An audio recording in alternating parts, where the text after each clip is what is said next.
So, Jill, thank you so much. And I'm wondering whether you can tell us a little bit about your path from counsel to becoming a neutral. What drew you to the field of dispute resolution? Well, thank you for having me, and I'm happy to explain my path, which was serendipitous. It happened because I was an athlete and I was very committed to sports, and my teammates, many of whom were Olympians. So when I attended law school and finished my own running career, I still had a number of friends who were athletes and very active in the Olympic world and running professionally. And so I stayed active in the National Federation, the national governing body for Olympic sport of track and field. And I sat on various committees and working groups. And it just so happens that I was at the Seoul Olympics when the big Ben Johnson scandal, Carl Lewis doping scandal erupted. And immediately after that, my sport of track and field, through its national federation, started a working group to create an anti-doping program. And I was one of the many attorneys and athletes who was on that committee, that working group.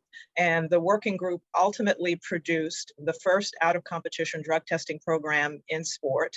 And connected to that program, obviously, if you test people and you get positives, you have to have an adjudication process. So I didn't even recognize it at the time as being arbitration in the context of the legal profession. I just looked at it as a means of resolving a positive doping test and figuring out whether that athlete was going to be banned from the sport.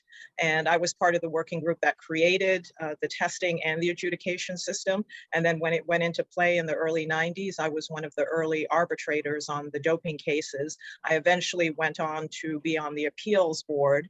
And I also had a path to dispute resolution through my work in New York as a securities attorney at a major law firm. And someone recruited me around the same time that this was happening with sport to be an NASD securities arbitrator. And NASD, as you know, was the precursor to FINRA, the Financial Industry Regulatory Authority. So those were the two disparate ways I got into arbitration: sports and securities law.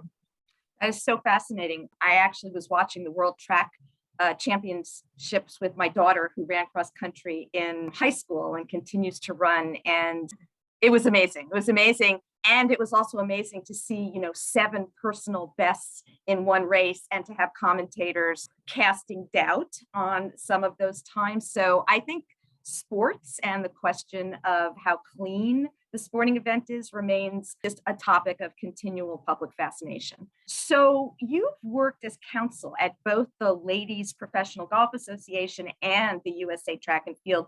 Can you talk a little bit about those experiences and how the skills and knowledge you gained in those positions help equip you for the mediations and arbitrations that you do now? Well, the most important thing I like to clarify for those who ask me about my experience as general counsel for sports organizations is that sports organizations are businesses, whether they're for-profit or not-for-profit, just like any other commercial business. And they have all the same legal issues compartmentalized. Everything from contracts to, in the case of sports, licensing and merchandising, intellectual property, technology, employer-employee issues, with the HR department, and litigation, risk management. All those things happen in a sports organization, just like in any other business, any other commercial enterprise. And the only difference is the context. The context is the sports industry rather than the securities industry or the manufacturing industry, or you name the industry. But what's unique to sport is the dispute resolution mechanisms that have to move very quickly. And so what I bring, to answer your question, what I bring from my sports experience is exposure to everything from a commercial and business law perspective that every other lawyer in business has ever dealt with, on top of administering and managing an internal arbitration, dispute resolution, grievance process, and having to deal with that both domestically and on an international level, including when the domestic laws clash with the international laws. That creates interesting challenges. It's so interesting because when those of us who are spectators think of sport, we immediately think of recreation. But you're pointing out that for those of you working in the industry, it's not recreation at all. It's business. There's a little bit of cognitive dissonance for those of us who are spectators and those of you who are in the industry. What do you like best about being an arbitrator? So arbitration is really interesting and consistent with my worldview of being more of a peacemaker and a pacifist. I really bring to my arbitration experience my disdain for litigation and fighting, and my desire to truly, in a more judicious and peaceful manner, resolve a dispute. I also think that it shouldn't take 5 to 7 years to resolve your dispute. And so the speed of doing that in arbitration is also, I think, a benefit to those who participate. And what I bring to it is the fact that I've been doing this for a really long time. As I said, I started in the sports context and also the securities arbitration context. And in those contexts, you have lawyers advocating on behalf of their clients. They have to present evidence, they have to present experts, witnesses, testimony, whatever they bring to bear. What I like about it is using skills that I've acquired over more than 3 decades in a manner that is going to help resolve a dispute quickly and, I hope, peacefully. So it sounds like you see yourself providing a really important service in terms of taking a situation that has the potential to be destructive and moving it along, moving it towards resolution in an expeditious and cost-effective manner. So That's true. And also, I bring an ability to be very impartial and neutral and look at the issues from multiple perspectives. When you work in sports constituency-based organizations, as I have, you have a lot of different factions competing with each other. And so on the overlay to the general legal issues that happen in every business are the unique governance legal issues that happen in the context of sports, where you have all these constituency members vying against each other. Not to say that that doesn't happen in other environments, but I have found myself among my peers to be very good at looking at things from different perspectives, looking at issues, factual issues, legal issues, and not just swallowing whole, so to speak, just one perspective, but taking the time to be neutral and hear all sides and see the value, if assuming there is some, in everybody's argument. I was just watching the YouTube video of Joni Mitchell performing at the Newport Folk Festival. She sang her celebrated song, Both Sides Now. So as you're talking, I'm thinking about the capacity to look at an issue from both sides, from all sides, and being able to see a sort of more holistic approach. I want to ask you the same question with regard to mediation, because you mediate as well. And I know you were very busy last week with a mediation. What do you like about that role? Mediation is so different and interesting. You still have a dispute that parties might be inclined to battle it out, but you've won a little bit of the battle if you get them to the mediation table. Again, it brings forth my desire to solve a problem, be a peacemaker, bring the sides together, look at everything from a 360 perspective. But now when you're looking at it from a 360 perspective, you can go in and talk to each side and help them see the other side, as opposed to an arbitration where you can't do that interaction with the parties, and help bring them to a different understanding. So in mediation, I'm using my people skills as well, which is a big asset to, I've lived and lived all over the world, traveled all over the world. One of the attributes that you acquire and skills that you acquire when you live in foreign countries is you learn how to adapt and observe different cultures. That is something that is fine-tuned in me because I spent much of my youth living in different countries. It really, you study people and you see how they act differently and what their different motivations are. I love this aspect of mediation because you have all these personalities and each one is unique and has different motivations. And I'm talking about, you've got the parties, whether it's one or multiple party individuals on each side. And then you have the lawyers and how they interact with their clients. And then you have the lawyers and how they interact with each other. You have to be, as far as I'm concerned, very well rested and clear of mind to go into mediation, because you have to take all of that in. And you have to, I love the aspect of figuring out, how can I resonate with this person, with this individual, given what I'm observing of their personality and what their motivations and triggers seem to be. How can I be adept at fashioning an approach and language that helps them see things either more clearly in a different light, helps bring them closer to the other perspective. And I find that absolutely fascinating, intriguing, and exciting. It makes every mediation very exciting. So that elusive task of establishing rapport and building trust sounds like that process is of great interest to you. I hope in the process of observation and interaction and communication with the parties that they do trust me and buy into it. I can say recently in some mediations, I've had counsel suggest that I say something to another side that isn't exactly true. And I have stood on my principles and indicated to them that I will never compromise my integrity, and that in order to maintain the trust of everybody in this process, that I won't present things in a way that is untrue. Establishing both rapport and the integrity of who you are. And you know, the issue with rapport, everybody isn't going to like you, your personality. You're not going to get along with everybody. But the role of mediator, the parties and the counsel are looking for you to help them. So you want their respect. They don't have to love you, but you want their respect and their trust that you're going to be an honest broker in the process. So I think the last question and your response creates a nice bridge to the next question, which has to do with some of the challenges that you faced in your role as an arbitrator and mediator, and what those challenges have been. Maybe one party asking you to blur the lines of truth. That sounds very challenging. And how you've responded to those challenges. Well, that's not a challenge for me. I will never compromise my integrity, and it's just a matter of communicating that in a way that is received well. What I will say about counsel is that, or challenges, is that you can have challenging individuals who are counsel and challenging individuals who are the clients, the parties themselves. And when I say challenging, let's talk first in an arbitration context. There are sometimes, I would say, first of all the counsel that have ever appeared before me are smart and are doing the best for their clients. They are really taking their client's position to heart.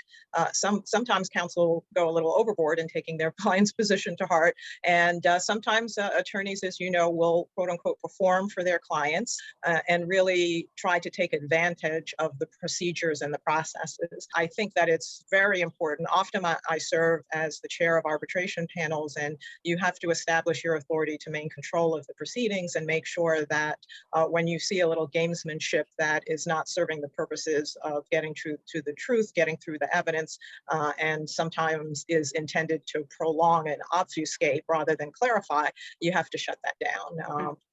And again, people skills, it's very important. And sometimes you can do it in a very pleasant manner, and sometimes you have to be a little bit tough and stern and just make it clear that that's not going to fly in this context. So I find that sometimes there are individuals who can be challenging and trying to frustrate the purposes rather than promote them. In the mediation context, when that happens, again, I'm using my people skills to see how I can communicate and resonate with this individual.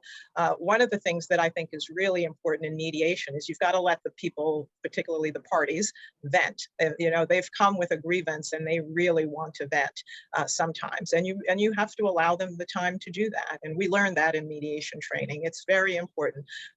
Sometimes counsel will say to me, some counsel are a little impatient and they're like, well, how long is this going to take? I don't usually admit that I know that the first 2 hours of mediation is venting. It's allowing. So, because if you say that to some lawyers, they'll get so frustrated because they want everything to happen in 15 minutes. And so mediation requires patience and allowing the process to roll out in the way that it needs to roll out.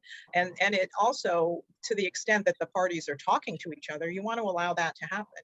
You want to allow them to express themselves and their point of view. Mediations that I had last week, there were parties who said, oh, I facilitated them in a breakout room talking to each other, and they both came back and said, I learned something I didn't know. There's always misunderstanding in a dispute, and it helped clarify. You've got to allow people space in mediation, individuals in mediation to speak, to express themselves respectfully. You know, sometimes you have the challenge of folks who are not communicating well.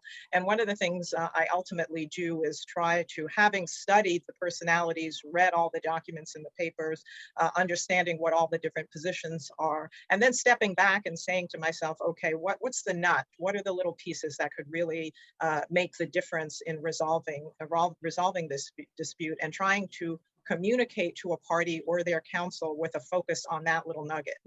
That's the real key, and that's the real challenge. You can't force it, and sometimes you need to nudge. Some people, some mediators kind of sit back and let what happens happen, and that's fine too. There are points in a mediation, I find, where you can put your finger on the scale a little bit and help them. And there are times when the parties or the counsels outright, or the counsel outright, say to me, well, what would you do? Or and I say to them, well, this is your life, this is your business.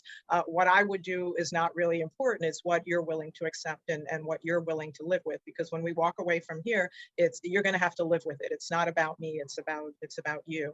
And so I give it back to them. Mm-hmm, mm-hmm. I mean, it's a common truism that we say in mediation, that the mediator owns the process and the parties own the outcome. And so it sounds like you're reminding the parties, that you're living with this outcome. I'm going home and moving on with my life. What are the common mistakes that you see counsel make in arbitration? If you had an opportunity to sit down with counsel who's just beginning to prepare for an arbitration, what would you tell them? Well, besides the obvious is knowing your case and the law. One of the important things I would say to them is don't speak too much and don't write too much. Keep it short and sweet, which is something that I think lawyers find it impossible to do. Some counsel like to repeat and repeat and repeat, and maybe that's a technique that they think will work. But I've read some excellent articles on arbitration and tips for arbitration. When one of the top 10 tips is keep it short and sweet. Don't say any more than you have to. Don't write any more than you have to. One of the articles I read that was very helpful also talked about in written submissions in your subtitles, make a statement and answer the question as well as making the statement. My client is right because, not just that my client is right, that sort of thing. Those are some helpful tips. In arbitration, don't try to game the arbitrators. I mean, we understand what's happening. We see it, we see the games, we see the tricks, we're aware. And in the issue of not repeating yourself constantly, for some reason, some counsel think that bad facts and bad arguments, legal arguments repeated over and over again, are somehow going to turn into good facts and good legal arguments, and that just doesn't work. So I always remember and love it when I have a counsel who comes in, makes a clear, concise statement, says exactly these are the points, this is why we're right, and sits down. That's impactful, that's effective, it gets the job done, and the arbitrators appreciate it. Great, thank you. Same question for counsel in mediations. What are the mistakes that you see counsel representing a party in mediation make? In mediation, I think sometimes I observe that as I'm getting to know the counsel and the party, the client, that sometimes the counsel doesn't know his client or her client as well as they should. So they've been representing them, but maybe they haven't really sat down and rolled up their sleeve and had that cup of coffee with them to really get to the heart of what really everything, So of course, clients come into your office and they say, this is the dispute, I'm right, that sort of thing, but really getting behind it. And one of the things that some counsel do that has been helpful to me as a mediator, and I think very helpful to the process, they'll set up a time to chat with me after the mediation statement has gone in and before the mediation session starts. Mm-hmm. And I will meet with them, sometimes with their client. I think it's helpful if it's with the client. So they get a feel for me as a mediator. And of course, they're curious. They're always very curious. Well, who is this person? I'm going before this mediator. What does she really know? And even though I'm sure they research you, they're curious. So it gives them an opportunity to get to know you in a little bit of a relaxed environment. And also, if I have questions after reading the mediation statement, I can ask those questions privately with that one side and their counsel. And so that is very helpful.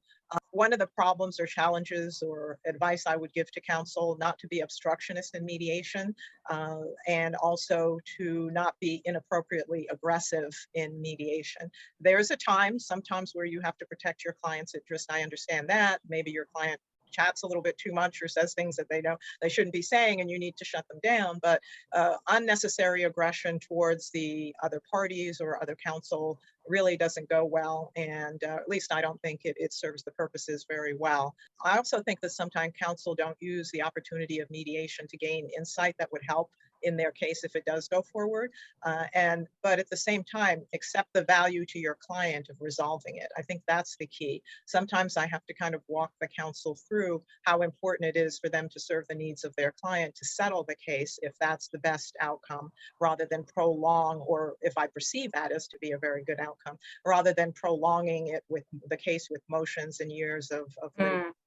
And that can be challenging, but I tell a story that an arbitrator once told me who he used to be a litigator, and then he went into arbitration, and he said that his law firm thought, oh my gosh, being a neutral, it's or settling cases in arbitration or mediation is going to really cut in mediation is going to cut into our bottom line. But he also said that by settling cases efficiently and well, they got more referrals. So I try to tell that story to the counsel, that a happy client is a really good referral source for the counsel. Right, right. So I think you've partially answered this, but do you have a particular dispute resolution philosophy that you think potential clients should know about?